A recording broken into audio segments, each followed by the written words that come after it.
کیا دجال صرف ایک مت ہے یا حقیقت میں یہ اس دنیا میں ایگزسٹ کرتا ہے؟ کیا دجال پوری دنیا کو کنٹرول کر سکتا ہے؟ کیا دجال 40 دن کے اندر 510 ملین ورگ ایریے کو 40 دن کے اندر کنٹرول کرا سکتا ہے اور اتنے ایریے میں 40 دن کے اندر یہ گھوم سکتا ہے؟ پوری دنیا کا چکر صرف اور صرف 40 دن میں لگا سکتا ہے؟ چلیے اس ٹاپک پہ بات کرتے ہیں۔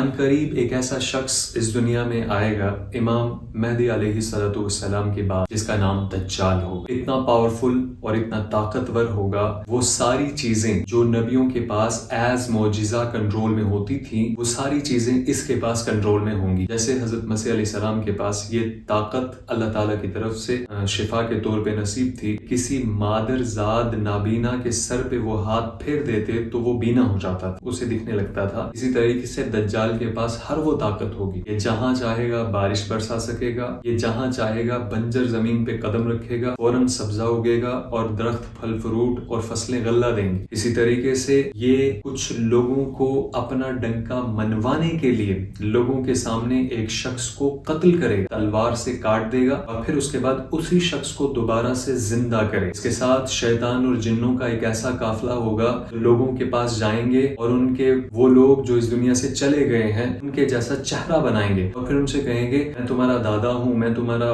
والد ہوں، کیا تم مجھے نہیں جانتے؟ بچپن میں فلاں حرکت کیا کرتے تھے، اور اس طریقے سے لوگوں سے بات کرتے تھے۔ دجال ایک پاورفل چیز ہے جو قرب قیامت ظاہر ہوگی اور پوری دنیا پہ کنٹرول کرے گی۔ 40 دن کے اندر پوری دنیا میں اپنی حکومت کا ڈنکا بجوائے گی، یہاں تک کہ وہ لوگ جو دین سے دور ہوں گے کنفیوز ہو جائیں گے اور اس بات پہ مجبور ہو جائیں گے کہ اس کو خدا مانے، بلکہ وہ لوگ جو دین کے نام پہ مسلمان ہیں، حالانکہ وہ حقیقی مسلمان نہیں ہیں، اسلام اور ایمان کا کچھ پتہ نہیں ہے، صرف وہ دین کے نام پہ مسلمان ہیں، وہ لوگ بھی اس کے فتنے میں پڑ جائیں گے۔ اس لیے آپ صلی اللہ علیہ وسلم نے کہا جب دجال کا فتنہ ہو، جس طرف یہ فتنہ ہو تم اس سے دوسری دشا میں چلے جانا، اس لیے کہ فتنے میں تم ضرور پڑ جاؤ۔ تو یہ بات شروع ہوتی ہے دجال کی۔ جو فرسٹ ہسٹری ہمارے پاس موجود ہے اس دنیا کے اندر، جو فرسٹ ہسٹری دجال کی موجود ہے وہ یہ ہے کہ آپ صلی اللہ علیہ وسلم کے زمانے میں ایک لڑکا تھا جو یہودیوں کے کام کاج کیا کرتا تھا، مسلمان تھا اور وہ صحابہ کرام کے بیچ میں رہتا تھا، لیکن صحابہ کرام کو اس کی حرکتیں اور اس کے کام کچھ عجیب سے لگتے تھے۔ اس کے کام عام انسان جیسے نہیں تھے، وہ ہر کام کے اندر کچھ ایسا انوکھا کر دیتا کہ ہر شخص حیران ہو جاتا، اس لیے اکثر صحابہ کرام اس کو دجال سمجھتے تھے۔ بات آپ صلی اللہ علیہ وسلم تک پہنچی، آپ اس کے پاس گئے، اس سے بات چیت کی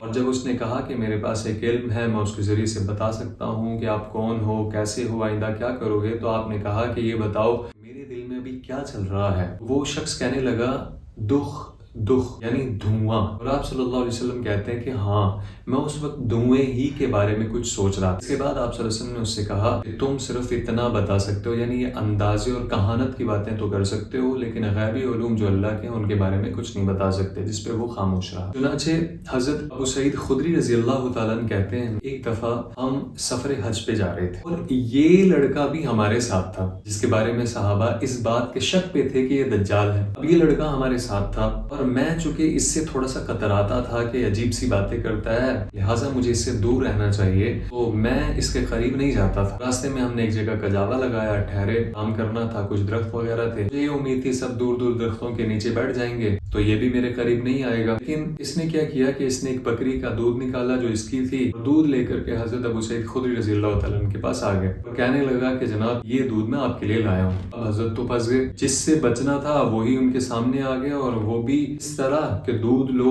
اس کے ہاتھ کا اور پھر اسے پیو۔ حضرت ابو سعید نے وہاں پہ ایک توریہ کیا اور کہا کہ دیکھو گرمیوں کے دن ہے اور دودھ بھی گرم ہے، ایسے میں پینے کا میرا من نہیں، لہٰذا آپ اسے واپس لے جاؤ۔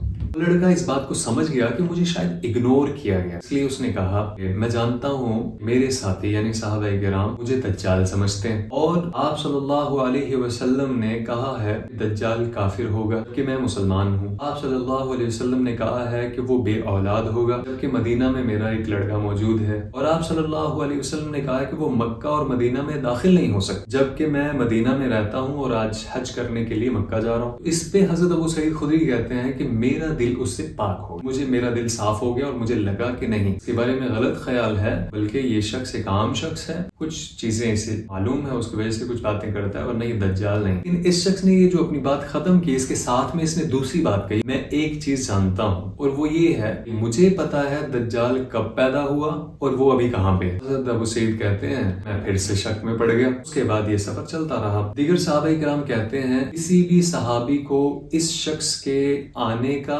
اس شخص کے جانے کا کچھ پتہ نہیں چلا. یعنی اس کی پیدائش کے بارے میں کسی صحابی کو کوئی خبر نہیں ہے، یہ کہاں کا رہنے والا ہے اس کے بارے میں کسی کو کوئی پتہ نہیں ہے. اچانک سے یہ غائب ہو گیا، کسی صحابی کو کچھ پتہ نہیں ہے کہ یہ غائب کب ہوا، پھر یہ انتقال ہوا ہے نہیں ہوا، ان چیزوں کی کوئی خبر نہیں ہے. کچھ باتوں کو جوڑ کر علماء نے اس کے اوپر ایک اندازہ بٹھایا، وہ یہ ہے یہ جنات میں سے کوئی تھا یا شیاطین میں سے کوئی تھا جو دجال کے لیے کام کرتے ہیں. ان کا تعلق دجال کے ساتھ ہے. حضرت تمیم داری رضی اللہ تعالیٰ اپنے 30 ساتھیوں کے ساتھ ایک سفر کے لیے نکلے.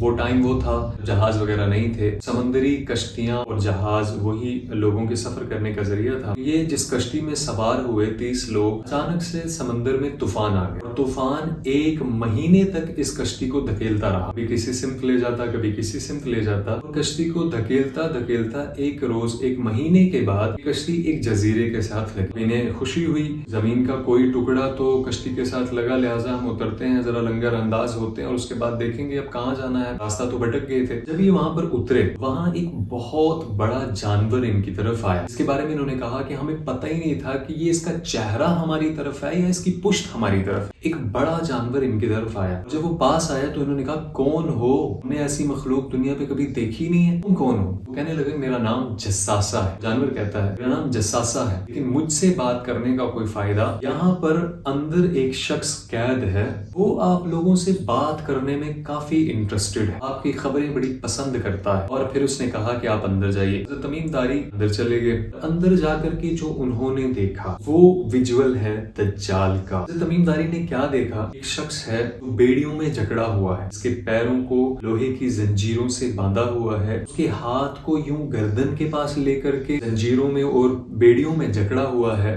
تمیم داری نے ان سے پوچھا آپ کون ہو؟ تو وہ بیڑیوں میں جکڑا ہوا شخص کہنے لگا کہ یہ آپ کو عنقریب پتہ چل جائے گا کہ میں کون، لیکن میرے کچھ سوال ہیں، آپ ان کا جواب دو. جو پہلا سوال اس جکڑے ہوئے شخص نے کیا وہ سوال یہ تھا بیسان کے نخلستان کے حال بتاؤ. انہوں نے پوچھا کیا حال بتائیں، کس چیز کے بارے میں پوچھ رہے ہو؟ تو اس نے کہا کہ وہاں کے پھل کے بارے میں بتاؤ، وہاں کے پھل کے بارے میں بتاؤ، وہاں پر ابھی پھل اگ رہا ہے؟ انہوں نے کہا وافر مقدار میں اگ رہا ہے، بہت زیادہ پھل ہو رہا ہے. یہ کہنے لگا ان قریب وہ درخت پھل دینا بند کر دیں گے. عجیب کیفیت. دوسرا سوال بحر تبریہ جھیل ہے، اس میں ابھی پانی ہے؟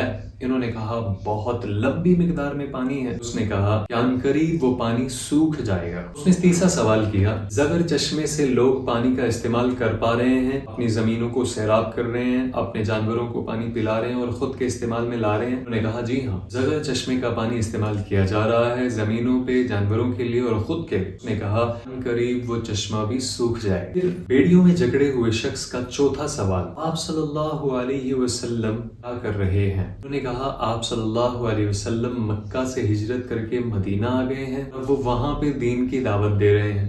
کہنے لگا عرب نے ان کے ساتھ جنگ کی؟ انہوں نے کہا جی ہاں، عرب نے ان کے ساتھ جنگ کی، لیکن عرب مغلوب رہے اور آپ صلی اللہ علیہ وسلم غالب رہے اور اب عرب ان کی اتباع کر رہے ہیں.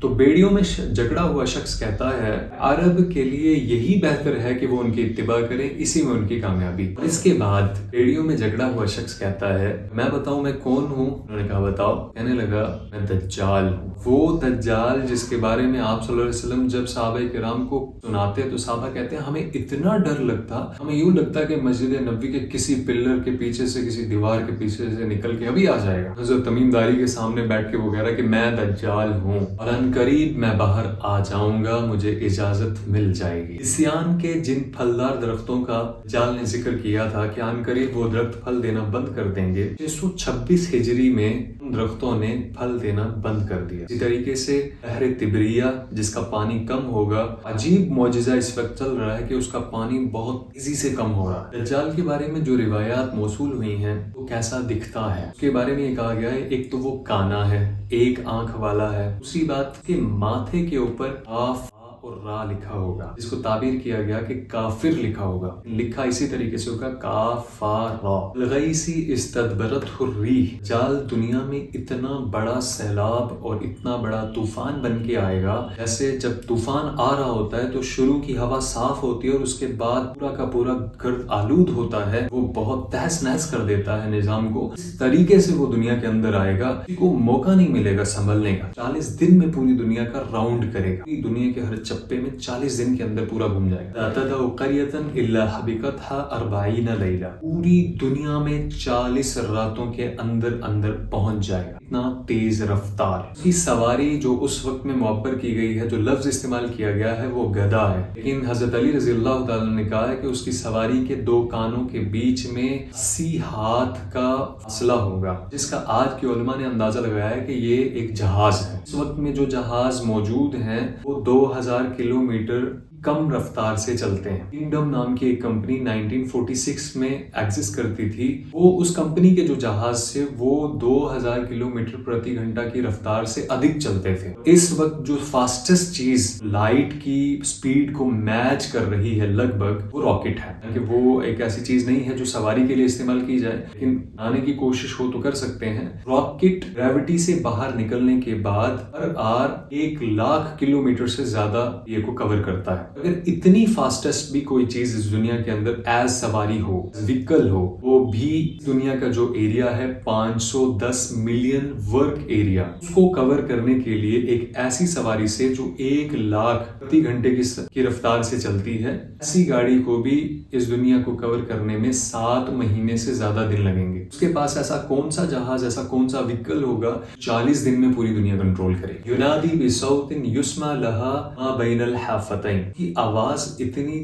تیز ہوگی ودن سیکنڈ پوری دنیا میں سنی جائے گی، جس کو انٹرنیٹ سے تعبیر کیا گیا ہے کہ آپ ابھی یہاں پہ ویڈیو ڈالو، پوری دنیا کا چپا چپا اسی وقت میں اس آواز کو سن سکتا ہے۔ صرف اس کے پاس یہ آلہ یعنی موبائل ہونا چاہیے۔ علاج معالجے کے اندر وہ اتنا عروج پہ ہوگا کہ وہ پیشنٹس کچھ کام کے نہیں رہے ہیں، ودن سیکنڈ، ودن منٹ، ودن آور ڈاکٹر اس کو کہہ چکے ہیں کہ مر جائے گا، ان کو بھی ٹھیک کر دے گا۔ یہ الموتى، وہ لوگ جو مر چکے ہوں گے ان کو بھی زندہ کر دے گا۔ اس کے بارے میں آگے جا کے ایک دوسری بات آئے گی کہ وہ زندہ کیسے کرے گا۔ امر السماء، آسمان کو حکم کرے گا بارش برسا تو آسمان سے بارش برسے گی۔ الارض تنبت، زمین سے کہے گا غلہ ہوگا تو زمین فوراً غلہ اگائے گی۔ یأمر الخرب اخرجی کنزک، اور ایک چٹیل میدان میں جائے گا اور اسے کہے گا اپنے خزانے کو باہر نکال۔ فتتبع کنوزها، سارا کا سارا خزانہ زمین سے باہر نکلے گا اور دجال کے پیچھے چلنا شروع ہو جائے گا۔ یبعث معه الشیاطین علی صورت من مات من الآباء والامہات والمعارف تأتی احدهم الست فلانا الست تعرفنی، اس کے ساتھ شیطان کا ایک ایسا گروپ ہوگا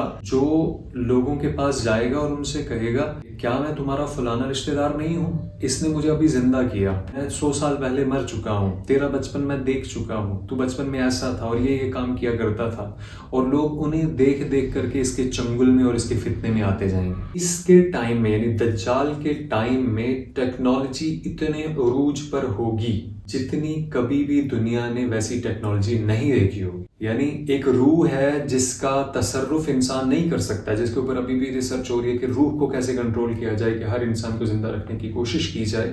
ہو سکتا ہے کہ اس وقت، بلکہ دجال کے ہاتھ میں تو ہے ہی ہے نا، وہ مردہ کو زندہ کر لے گا، روح کا تصرف بھی انسان کے پاس ہوگا۔ دجال خود ایک انسان ہے۔ بہرحال چند دن دنیا میں گزارنے کے بعد حضرت عیسیٰ علیہ السلام اس کا قتل کریں گے۔ فلسطین کے اندر ایک جگہ ہے مقام لد، وہاں پر اس کا قتل کیا جائے گا۔ جب یہ مکہ مدینہ کی طرف جانے کی کوشش کرے گا تو حدود میں جب یہ داخل ہونے کی کوشش کرے گا اس کے جسم کو آگ لگ جائے گی، فرشتے وہاں پہ متعین ہوں گے، وہ اس کو ماریں گے۔ اس کی وجہ سے یہ ان جگہوں پہ تو جا نہیں سکے گا اور پوری دنیا کو اپنے کنٹرول میں کرے گا۔ حضرت عیسیٰ علیہ السلام آ کر کے اس کو قتل کریں گے اور اس کے بارے میں کہا گیا ہے کہ تلوار سے قتل کریں گے۔ تلوار ہو سکتا ہے صرف سمجھانے کے لیے کہی ہو، اور اس کی مراد اس سے ہو کہ ہتھیار، اس ٹائم جو بھی پاورفل ہتھیار ہوگا وہ استعمال کیا جائے گا اور اس کو مارا جائے گا۔ اور میں بھی کہ ایسا ہو سکتا ہے کہ جس طریقے سے جنگ اس وقت بھی چلتی آ رہی ہے، نیکسٹ اگر ورلڈ وار 3 ہو جاتی ہے، تیسری جنگ عظیم اگر ہو جاتی ہے، جو بھی